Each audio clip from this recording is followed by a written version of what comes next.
Rula Amin is a former correspondent for CNN and Al Jazeera, and she is now the spokesperson for the UNHCR Refugee Agency, and she's based in Amman, Jordan. Hi, Rula. Hello. You have, look, so much experience in the region, and I've known you for years, and you've covered a lot of the conflicts. Um, I don't, we often headline these stories of what's happening in Lebanon, more refugees on the move. It's a crisis. And I think people's eyes glaze over. Can you give me some perspective on how big this is and how much bigger it may get as it is it unfolding as we speak? So, when we talk about how big, there are different issues that we can use to illustrate that.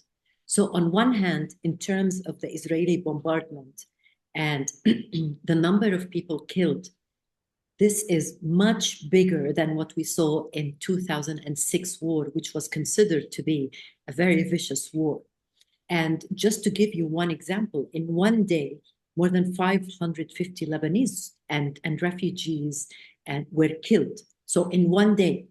And that's a large number for a very small country like Lebanon that is only about 5 to 6 million people. The other thing is to remember why this is causing so much suffering is that before this crisis began, Lebanon was going through a very severe socioeconomic crisis. Inflation is so high. At $1 used to make, we would exchange $1 for 1,500 Syrian liras.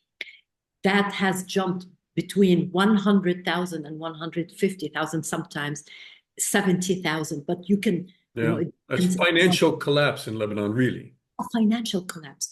So that means not only people don't have the resources, but also the government's infrastructure to provide basic services has also been crippled. And this crisis comes, it starts in October. We start seeing people displaced, fleeing the bombings, but it was mostly concentrated in the south. And it was a little bit more targeted. So until last week, we saw about 111,000 Lebanese and refugees who had to flee their homes. Mhm. That's, it's a large number, but that happened over months.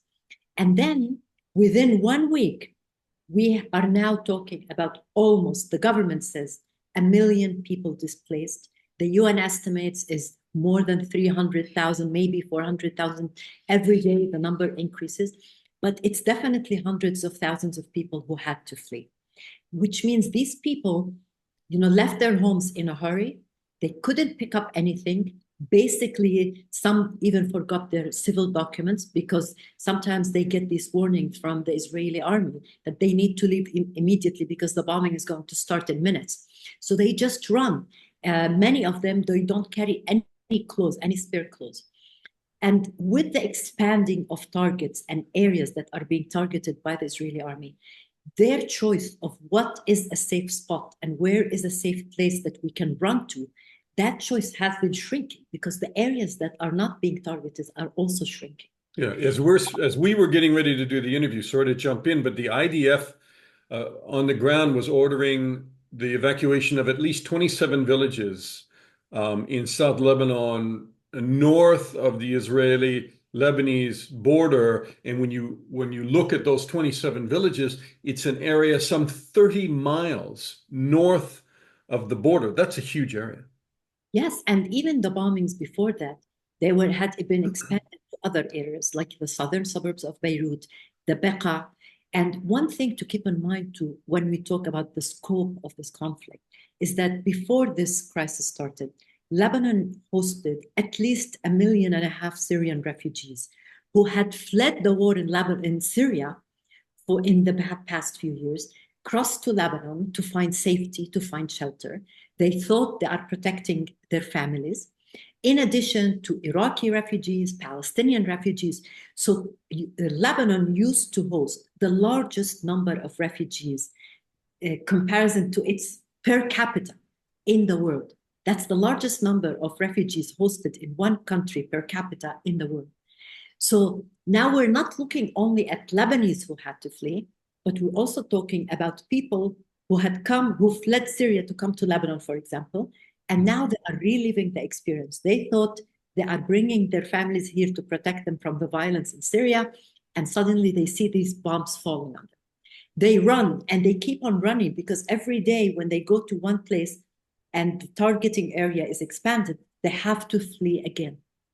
The government did expand, tried to accommodate. So they established these almost 800 makeshift shelters, but it's basically schools that are now housing all these people who fled. But it's not enough because the number, according to the government, is reaching 1 million. We're not so sure, it's all estimates, but it's hundreds of thousands of people. So they have been sleeping in the open air along the Corniche in Beirut. They need everything. They need cash assistance. They need water. They need food. They need mattresses. They need blankets. They need diapers. They need medicine. They need medical care.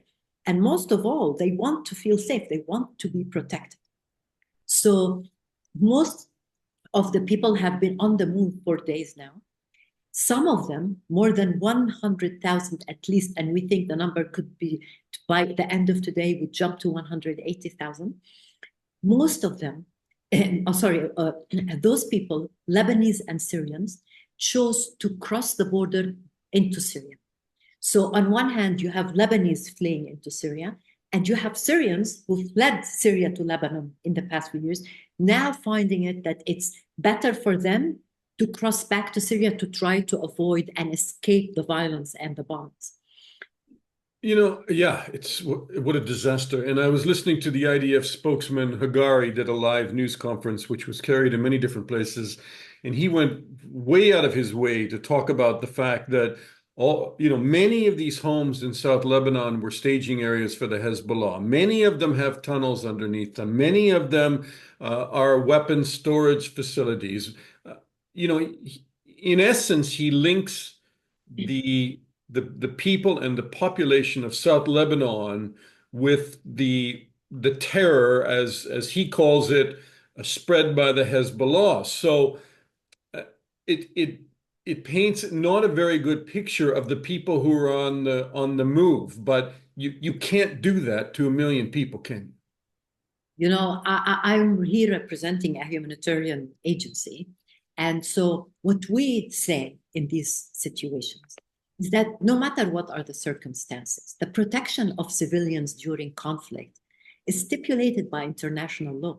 And that law had been put there specifically to address situations like intense conflicts, like what's happening now. The warring parties have a duty. They must do everything possible to avoid targeting civilians, and they need to ensure the protection of civilians.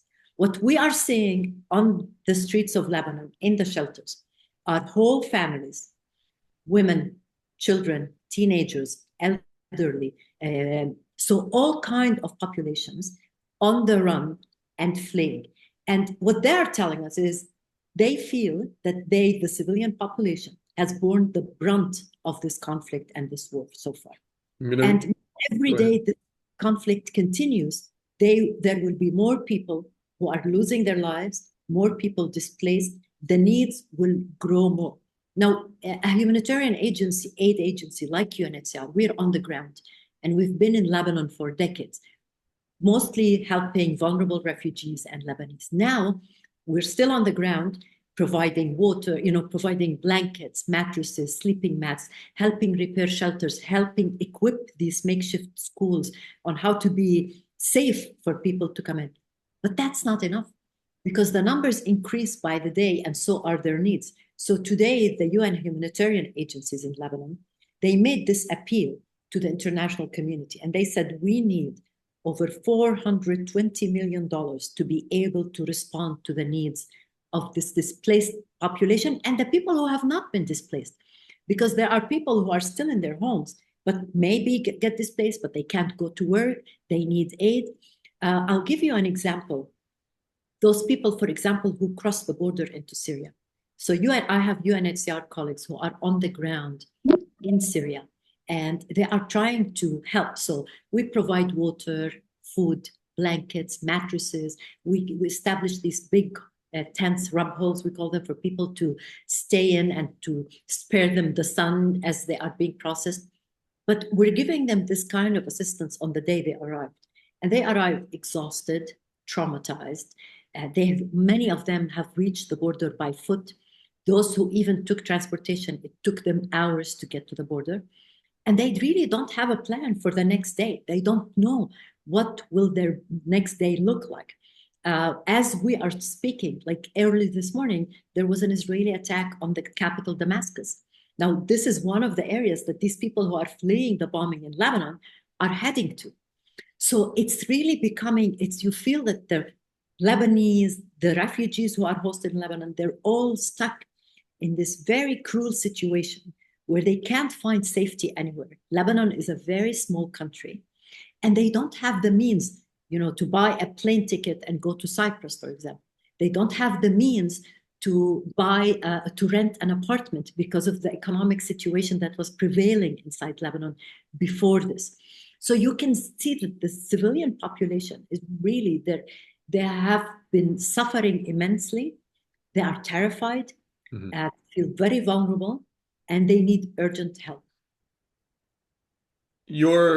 I'll put you on the spot and ask you to predict where this is going to go, because as news correspondents, we covered lots of these, right? And they are different every time, and they are distinct every time, but they are also, some of them run in parallel with one another. The Israelis are saying limited ground operation. The raids, they're using the term raids, which would suggest they go in with special forces, they try to dismantle part of the Hezbollah launch areas and staging areas, and then they maybe go out again. The reality is, in past conflicts in Lebanon, they don't, the go out part, the go back part is long delayed and doesn't happen in some cases for years. That is a very big problem for several million people. Yes, we work with UNHCR, we work with refugee situations around the globe. And unfortunately, in the past years, the number of years where people stay displaced before it becomes safe to go back for them to their original towns and villages is now almost 10 years. That's a long time. It's a long time because people, when they run, they have nothing with them.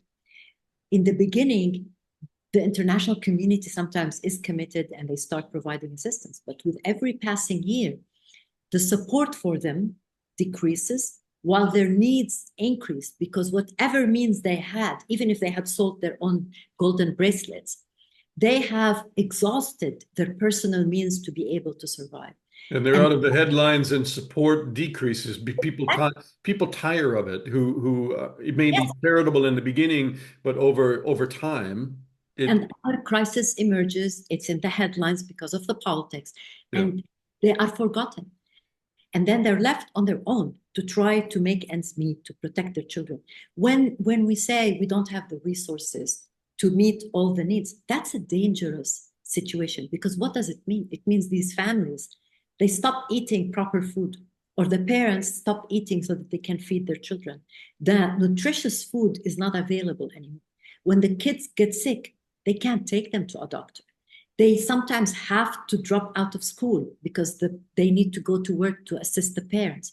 Mm-hmm. These are consequences that affect not only the present time, but it has effect throughout generations of people in the region and beyond.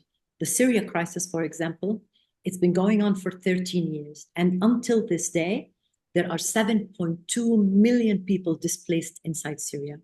And there are more than 5 million Syrian refugees just in the countries surrounding Syria: Jordan, Turkey, Lebanon, Iraq, and Egypt. That's a huge number. That means there are generations of children who hadn't been able to go to school, who had not had the right food to be healthy. And this will affect the whole region. It doesn't affect this one population. So you really, when you listen, even if there is sympathy for Israel, which has had shelling on its northern border for a year, since October 7th, and the Hamas raid into southern Israel and the kidnapping of Israelis. Even if you sympathize with the fact that Israel has a right to take action against the Hezbollah, you have to discuss proportionality, and thus the calls around the globe by many different governments calling for a ceasefire now, because they're saying you're never going to dismantle Hezbollah, all of it. And you can't do this to the people now that are caught in the crossfire. You can only go so far. And they are probably already going far enough by launching this ground operation today as we speak. You know, as a humanitarian agencies where we are on the ground in so many different conflicts, we always say humanitarian aid cannot end the suffering of people.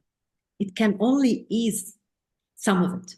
Mhm. But the only way, the only solution to end people's suffering and the consequences is to end these conflicts. And to be, you know, to be probably more blunt, is to try to preempt these conflicts and avoid them erupting from the first place. Because the minute it starts, it's so hard to roll the ball back.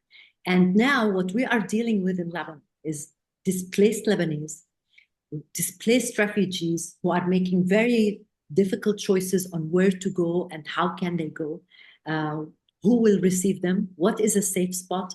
So we are saying this as people have, you know, carry their children from one street to another, from one corner in Beirut to another, trying to stay safe. They hear the news. The minute you hear about a ground invasion, they are not sitting there and assessing whether it's going to be limited 5 kilos, 10 kilos. All they know is that this is an escalation. It's going to be to bring more intensification of the bombing and duration of this war, and they run again. They are so terrified. And by the way, even if you get a ceasefire, and you know this better than me, even if you get a ceasefire in place, what are they going to have to go back to? That's another thing. You know, our colleagues met people who are Syrian refugees who were crossing the border back to Syria, and we asked them, where are you going? And they said, we don't know. All we know is that we're running from the bombs.